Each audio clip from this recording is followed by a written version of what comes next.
Yes, I just saw him the other day. Y'all, stop talking about me. First stop of all, saying this. What do you mean Meek inserted himself in Diddy? I don't like how you said that. He did not say that. She did not say that. No, what are you talking about? No, not in Diddy, but in the Diddy stuff. So he tweeted a couple days. Diddy don't get bended. Diddy don't get bended. He do the bending. So ain't nobody inserting. I don't believe that. Meek tweeted just to put on public record.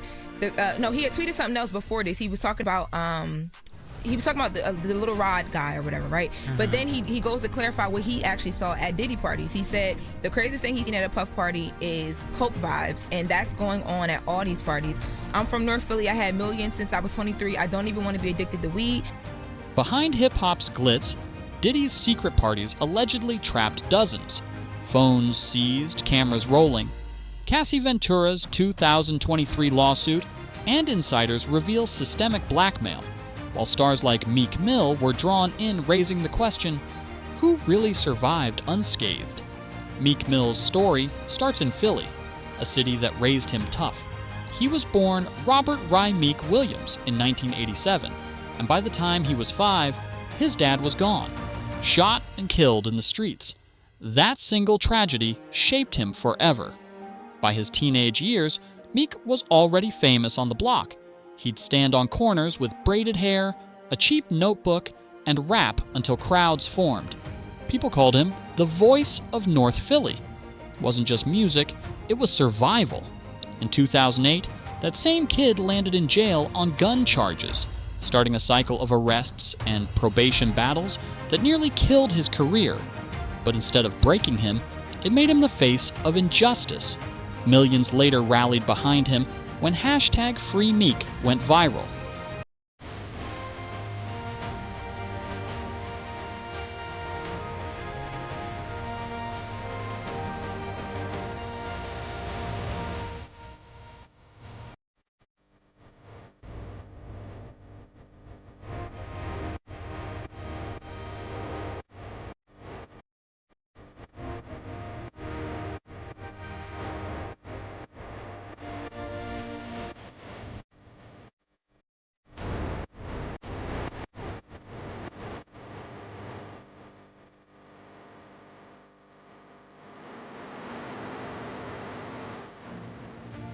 Then came Diddy. To most rappers, an invite from Sean Diddy Combs is like a golden ticket. This was the man who made Biggie, moved millions of records, and controlled entire rooms with a smile. When Meek first walked into Diddy's Miami mansion, the scale was unreal. $2 million cars parked outside, pools the size of football fields, fountains pouring champagne. Everywhere you looked, jewelry, models, cameras flashing. That night, Diddy leaned over and told Meek, "This is only the beginning." To outsiders, it looked like mentorship, but those inside the industry whispered a darker truth. I'm at a point in my life like we all grew up in the streets and we try to be better, but they labeled us felons, sent us back to jail. I had to fight against that the whole time to gain my respect and be who I am today, and I'm proud of that. Every friendship with Diddy came with strings. Soon, Meek was everywhere with him.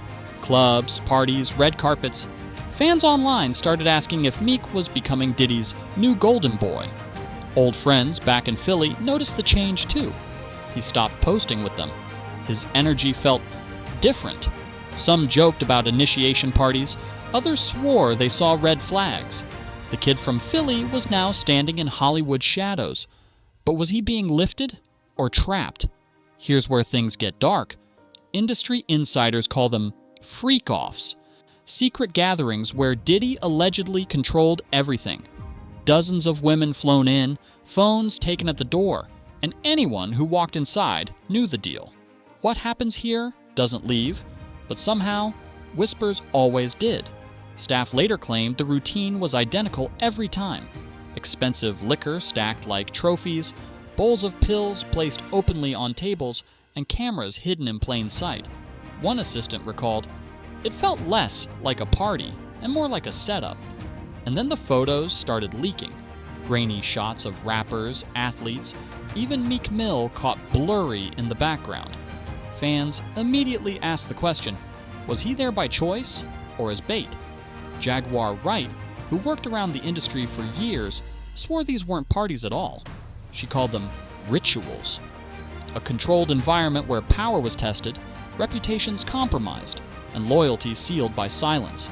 Former staff backed her up, saying Diddy's obsession with control bordered on paranoia. Every move was calculated. The rumors only grew when blogs suggested politicians and executives also attended.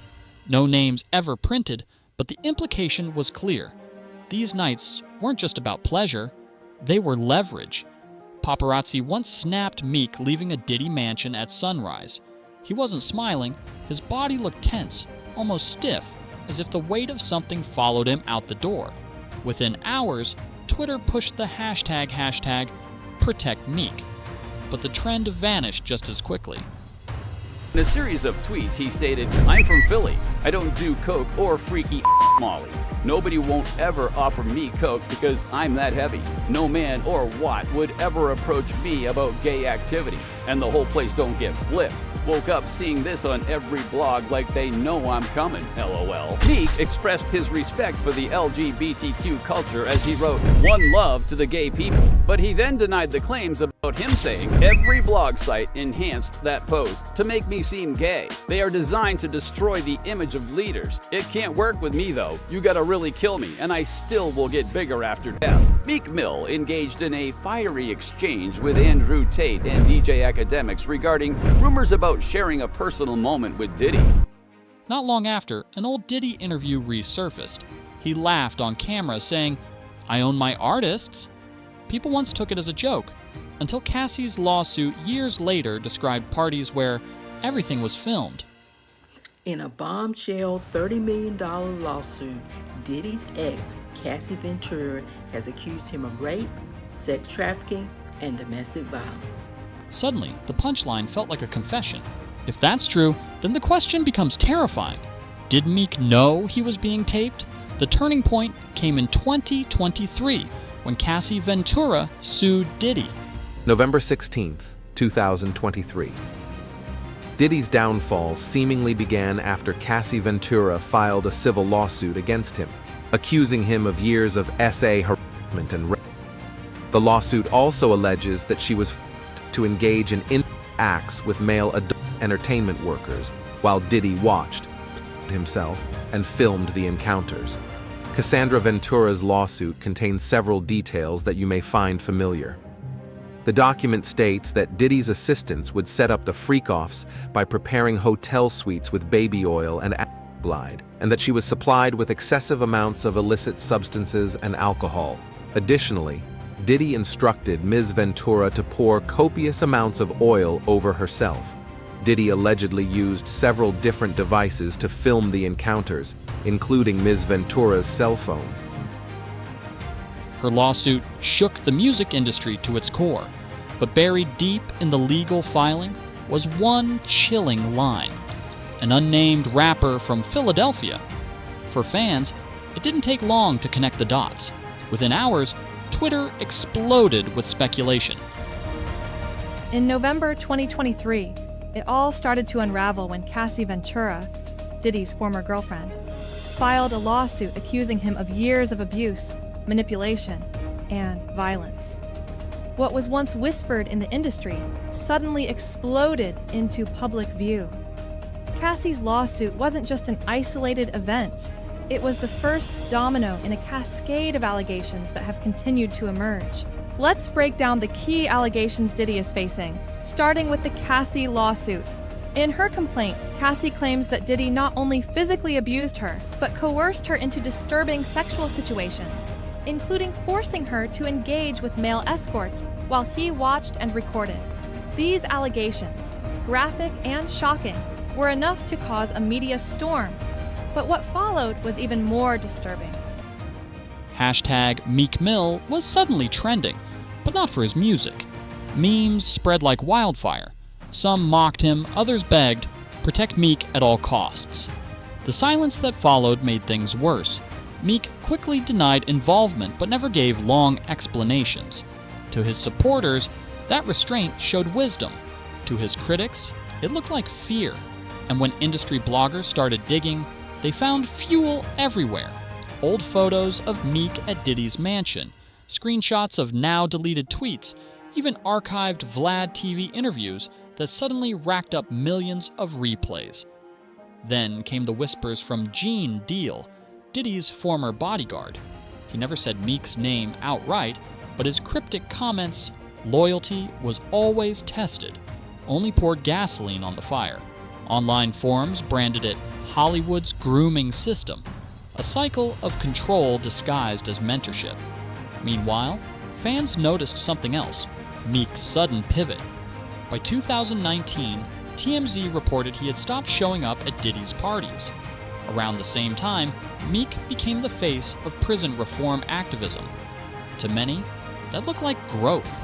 To skeptics, it seemed like an escape tactic. Even mainstream platforms joined in. Complex ran the headline, "Meek Mill's silence speaks volumes." The Joe Budden podcast debated if Meek had been victimized or compromised. And when old clips of Diddy saying, "Meek's my son," resurfaced, what once sounded affectionate now rang sinister. What's up, King Son?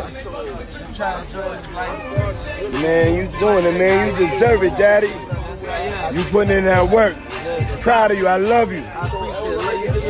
Yeah. By 2024, rumors swirled that Netflix wanted a documentary covering Meek's entire timeline with Diddy.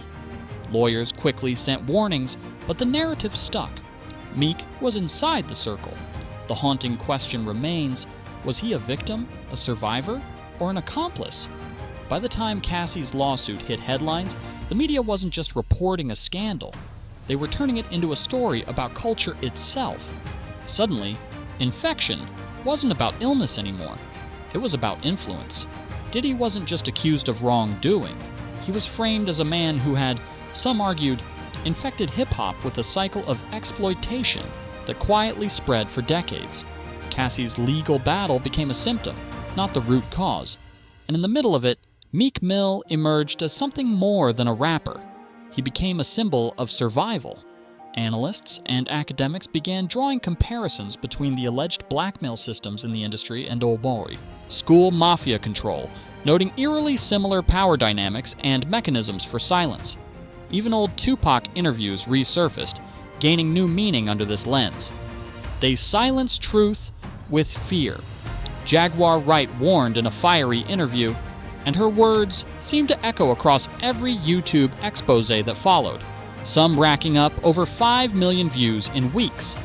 Fans and commentators debated endlessly. Could anyone truly succeed in hip-hop without stepping into the shadows? Late-night shows mocked some of the absurd rumors. The infamous dildo in Amazon story trended again, but behind the laughter, many felt a deeper, uncomfortable darkness. Streaming services quietly removed Diddy's playlists, brands cut ties one after another, and yet the memes kept the scandal alive, spreading the story faster than traditional media ever could. Whispers reached Congress, hinting at potential oversight, while younger artists spoke cautiously, aware of NDAs signed years ago.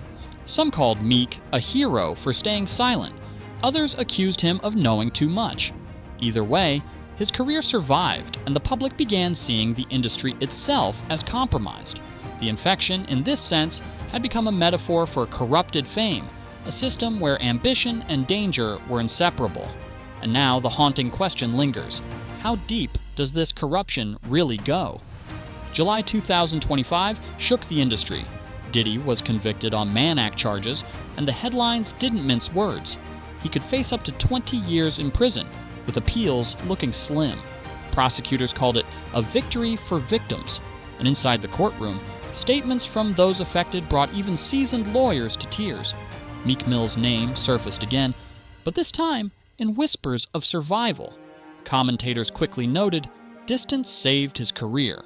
Fans of Justin Bieber remembered how he navigated similar circles, and suddenly Meek was being viewed in that same light, someone who managed to walk away from danger without stepping into the fire. Meanwhile, Diddy's empire began to crumble. Revolt TV severed ties immediately. The planned Sean John revival was canceled, and major brand deals vanished almost overnight. Streaming platforms quietly re-evaluated catalog placements, while former friends and collaborators distanced themselves publicly.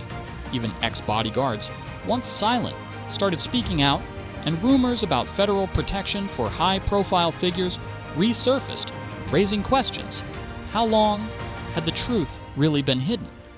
Cassie Ventura became the face of survivor strength, and Meek's activism against mass incarceration and systemic abuse suddenly stood in sharp contrast with Diddy's downfall. The media reframed his silence not as weakness, but as strategy. Yet fans and insiders wondered, how much trauma had he carried through the years?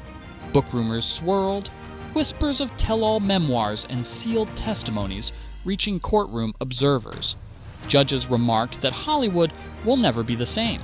Opinion writers called it the death of an era, and the public began framing Diddy as the ultimate symbol of corrupted power.